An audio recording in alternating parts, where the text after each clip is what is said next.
3 minutes pour 100 km, la borne du groupe suisse ABB fait fort. Le groupe suisse ABB dévoile une borne de recharge capable de charger n'importe quelle voiture électrique en 15 minutes maximum. Elle fait partie des plus puissantes à l'heure actuelle dans le monde.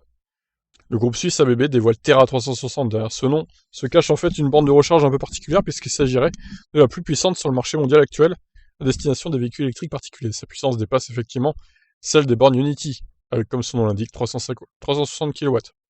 ABB, qui a fait son entrée sur le marché de la borne de recharge en 2010, a déjà écoulé 460 000 bornes à travers le monde.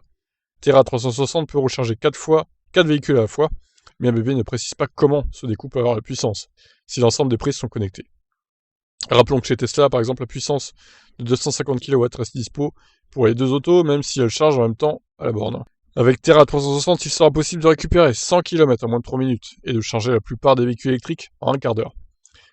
ABB prévoit le déploiement de cette borne en Europe dès la fin 2021, avec un potentiel certain auprès des entreprises et des flottes, y compris celles composées de véhicules utilitaires et camions. Si Terra 360 est effectivement l'une des bornes les plus puissantes au monde, elle devrait se faire doubler prochainement par les bornes conçues pour les poids lourds pouvant dépasser 500 kW. Évidemment, ce genre de puissance nécessitera d'importants aménagements pour accorder ces bornes au réseau, et parfois de grosses opérations de terrassement.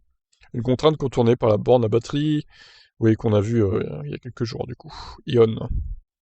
Très bien, donc pic à 360 kW, bon 10 de plus que Unity sur le papier, ce qui n'est pas énorme, la différence de puissance du coup. Maintenant après, je veux bien récupérer 100 km en 3 minutes, mais ça dépend tellement des voitures, la courbe de charge, etc., à quelle vitesse elles peuvent se recharger. Alors le n'importe quelle voiture électrique, je suis désolé, mais c'est faux, clairement. Ça dépend de ce que les voitures peuvent encaisser. Donc voilà pour ça. Eh ben, je vous laisse réagir. Qu'est-ce que vous en pensez de cette borne Terra 360 ? Ciao, ciao.